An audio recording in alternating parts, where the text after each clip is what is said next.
Hello everyone, welcome to our YouTube channel. आज का हमारा टॉपिक है कि जब हम म्यूचुअल फंड में अपने पैसे को इन्वेस्ट करते हैं तो उससे पहले हमें किन किन चीज़ों को ध्यान में रखना चाहिए। आज के टाइम में म्यूचुअल फंड बहुत ही ज़्यादा पॉपुलर है। ऐसे में आप भी अपने पैसे को इन्वेस्ट करना चाहते होंगे, लेकिन आपको डर भी लगता होगा कि अगर म्यूचुअल फंड में अच्छे म्यूचुअल फंड नहीं मिला तो क्या होगा, कहीं मेरे पैसे डूब गए तो क्या होगा। आपका डरना बिल्कुल ही सही है और आपको डरना भी चाहिए, क्योंकि बिना किसी चीज के बारे में जाने उसमें अपने पैसे को लगाना एक बेवकूफ़ी मानी जाती है। लेकिन अगर आप किसी चीज के बारे में जान लेते हो, उसके एडवांटेज और डिसएडवांटेज को अच्छे से समझते हो, तो आपको वहां अपने पैसे को इन्वेस्ट करने में कोई डर नहीं लगनी चाहिए, क्योंकि आप जानते हो कि उसमें कहां कहां पर लॉस हो सकता है और कहां कहां पर आपको प्रॉफिट हो सकता है। तो बिना देर किए आज का टॉपिक को समझते हैं कि हमें म्यूचुअल फंड में इन्वेस्टमेंट करने से पहले क्या क्या ध्यान में रखना चाहिए, जिससे हम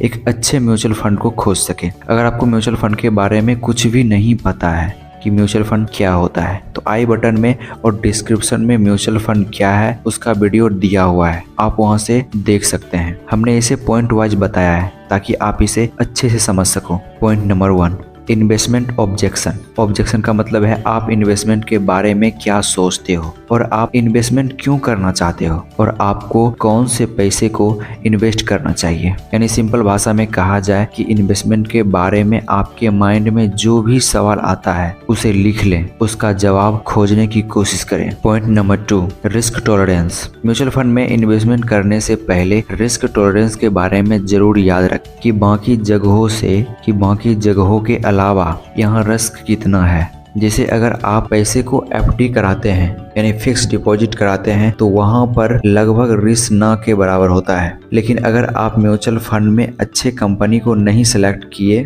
तो वहाँ पर रिस्क होना उचित होता है, वहाँ पे रिस्क होता है। लेकिन एफडी में इन्वेस्ट करने के बाद भी इन्फ्लेशन का रिस्क होता है, क्योंकि वहाँ उतना इंटरेस्ट नहीं मिल पाता है कि इन्फ्लेशन को वो बीट कर सके। लेकिन म्यूचुअल फंड में ऐसा नहीं होता है, यहाँ पर जो आपको इंटरेस्ट मिलते हैं उससे इन्फ्लेशन बीट हो जाते हैं। Point number 3, analysis market condition. जब आप किसी म्यूचुअल फंड कंपनी को सेलेक्ट करते हैं तो पहले आप उसके मार्केट कंडीशन को जरूर ट्रैक करें। मार्केट कंडीशन का मतलब होता है एक सक्सेसफुल कंपनी होने के लिए जो जरूरी होता है वह सारे चीज आपके सेलेक्ट किए गए कंपनी में जरूर दिखना चाहिए और उसमें वो चीज जरूर होना चाहिए। तो म्यूचुअल फंड में इन्वेस्टमेंट करने से पहले मार्केट कंडीशन को जरूर चेक करें। Point number 4, analysis company performance. जब आप किसी कंपनी को सिलेक्ट करते हैं तो आप उसके परफॉर्मेंस रिकॉर्ड को भी जरूर चेक करें कि उस कंपनी का परफॉर्मेंस रिकॉर्ड क्या है। जैसे कंपनी अभी से बैक ईयर में कितना इंटरेस्ट दिया है और उसका CAGR क्या है, क्योंकि कंपनी का परफॉर्मेंस उसके बैक ईयर के परफॉर्मेंस से पता चलता है। लेकिन ऐसा नहीं है कि कंपनी बैक रिकॉर्ड के जैसा ही परफॉर्म करे, ये थोड़ा फ्लक्चुएट भी हो सकता है। Point number 5, analysis AUM। Mutual fund में AUM का फुल फॉर्म होता है एसेट अंडर मैनेजमेंट, यानी कि जिस भी म्यूचुअल फंड कंपनी में आप अपने पैसे को इन्वेस्ट कर रहे हैं वो कंपनी कितना एसेट को मैनेज करती है, इसका डाटा आपको कंपनी के ऑफिशियल साइट से मिल जाएगा। इससे रिलेटेड इन्वेस्टर के मन में क्वेश्चन होता है कि ज़्यादा AUM वाली कंपनी अच्छा प्रॉफिट देती है या कम AUM वाली कंपनी अच्छा प्रॉफिट देती है। तो देखिए, अच्छा प्रॉफिट देना कंपनी के परफॉर्मेंस पर डिपेंड करता है। कोई कंपनी के ज़्यादा AUM होने के बाद भी उतना प्रॉफिट नहीं दे पाता है जितना कि कम AUM वाली कंपनी उतना प्रॉफिट दे जाती है। तो ये चीज कंपनी के परफॉर्मेंस पर डिपेंड करता है। Point number 6, analysis NAV। NAV का मतलब होता है नेट एसेट वैल्यू, यानी कि म्यूचुअल फंड का एक तरह से ये शेयर प्राइस होता है। यानी जब आप किसी कंपनी के शेयर को खरीदते हैं तो उसका कोई ना कोई शेयर प्राइस होता है। उसी प्रकार म्यूचुअल फंड में जब आप खरीदते हैं तो जो आपको यूनिट मिलता है यानी कि क्वांटिटी मिलता है वो NAV के जरिए ही मिलता है। Point number 7, track expense ratio.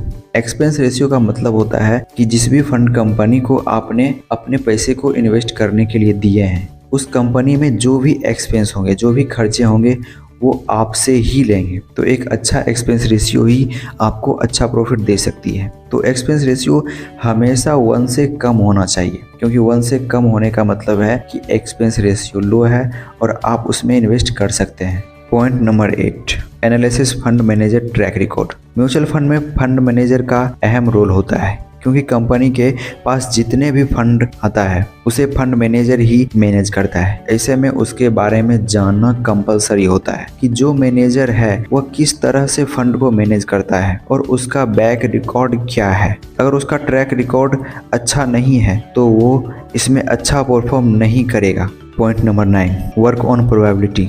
आपने जितने भी एनालिसिस किया है एक अच्छे म्यूचुअल फंड कंपनी को फाइंड करने के लिए, उसमें कितना परसेंट प्रोबेबिलिटी है सक्सेस होने के लिए, उसके लिए आप एक पेपर ले और उसके बीचों बीच एक लाइन खींच लें और एक तरफ एडवांटेज लिखे और दूसरे तरफ डिसएडवांटेज लिखे। जब सक्सेस होने का एडवांटेज ज़्यादा दिखता है तो ही आप अपने पैसे को उस कंपनी में इन्वेस्ट करें। तो ये 9 पॉइंट्स हैं जो कि आपको म्यूचुअल फंड कंपनी में पैसे को इन्वेस्ट करने से पहले जरूर देखना चाहिए। अगर आप ये 9 पॉइंट्स को फॉलो करते हैं म्यूचुअल फंड में इन्वेस्टमेंट करने से पहले, तो डेफिनेटली आप एक अच्छे म्यूचुअल फंड कंपनी को फाइंड कर पाएंगे और उसमें आप प्रॉफिट जरूर बना पाएंगे। तो आज के लिए इतना ही, मिलते हैं नेक्स्ट वीडियो में किसी नए टॉपिक के साथ ही अगर आप स्टॉक मार्केट के बारे में सीखना चाहते हैं, इन्फॉर्मेशन लेना चाहते हैं तो इस चैनल को जरूर सब्सक्राइब कर ले।